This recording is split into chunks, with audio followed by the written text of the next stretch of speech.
Arte Culture, le MAG, jusqu'à 9h30. Et ce matin, j'ai le plaisir d'accueillir Gérard Souchet. Bonjour Gérard.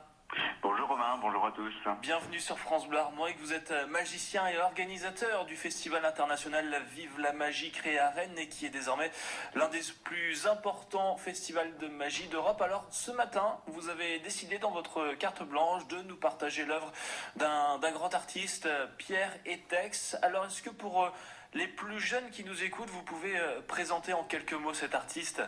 Ah, mais avec joie. Pierre Étex est un artiste protéiforme, c'est-à-dire qu'il a travaillé aussi bien le cinéma que le cirque, aussi bien le dessin que le récit. C'est un artiste complet, en fait. Alors, on ne connaît pas forcément, pas assez en tout cas. Si je vous dis l'affiche de Jacques Tati, Les vacances de Monsieur Hulot, c'est lui par exemple.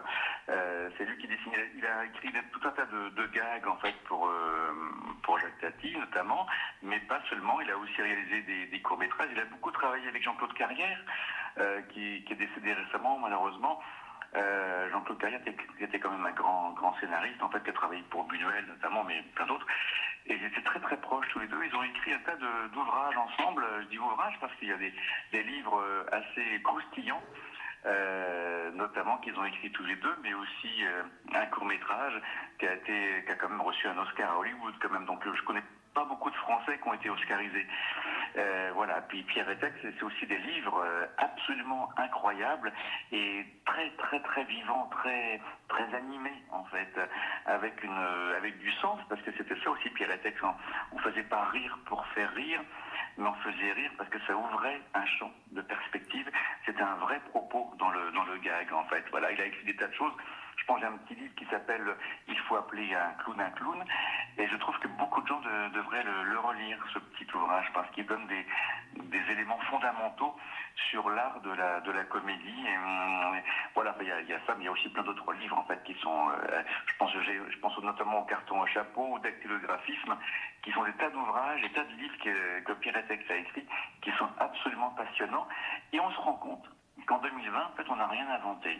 2021 même maintenant, parce que ça passe très vite avec ce Covid, on se rend compte qu'on n'a rien inventé du tout et que tout change et pourtant rien ne change, au sens où les fondamentaux sont toujours les mêmes. Et c'est un vrai plaisir et une vraie joie, vraiment sincère, que de relire ces ouvrages-là, parce que ça resitue un peu des choses dans le temps et ça redonne aussi les priorités et les choses importantes pour l'art du spectacle. Alors moi je parle beaucoup de magie souvent parce que c'est vrai aussi que Pierre Étex était un excellent magicien. Il avait un sens du rythme, de la dérision et puis du timing, vraiment un type extrêmement doué pour ça. On le voit même dans ses films évidemment, mais il y a plusieurs films où on se rend compte que ça ressemble vraiment à une construction magique en fait. Certains gags qui sont sur un rythme ternaire.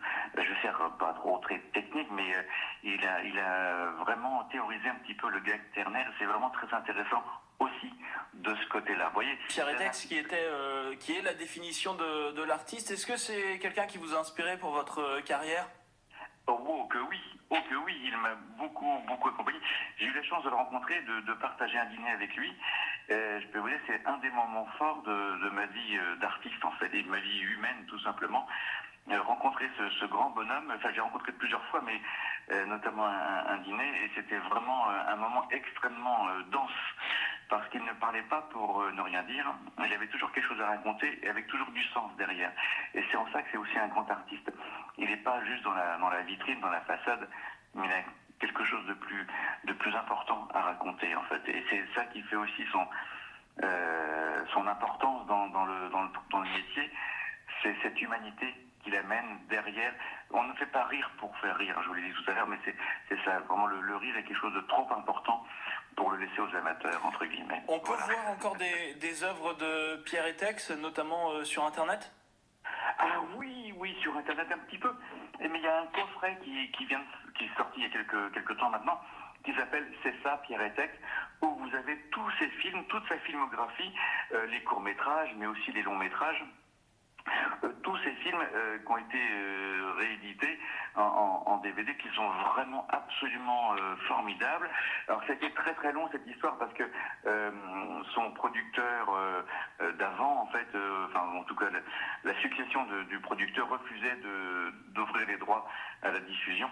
Donc c'était très très long, mais là vraiment c'est un vrai coffret magnifique que je vous recommande plus que chaudement de vous procurer ou de découvrir, parce que vous avez des petites pépites, vraiment des pépites, je pèse mes mots, aussi bien dans les courts-métrages que dans les longs-métrages, avec des séquences de gags qui sont absolument du cousu humain. C'est un vrai délice de le regarder. C'est à découvrir dans ce coffret, celui de Pierre Etex. Voilà, ça nous fait du bien, Gérard Souchet, de reparler de cet artiste, de ce grand artiste. Merci beaucoup pour votre carte blanche, Gérard Souchet. Je rappelle que vous êtes à la tête du Festival international Vive la magie. On a hâte évidemment de voir le retour de votre festival. Merci beaucoup et à bientôt sur France Bleu Armorique.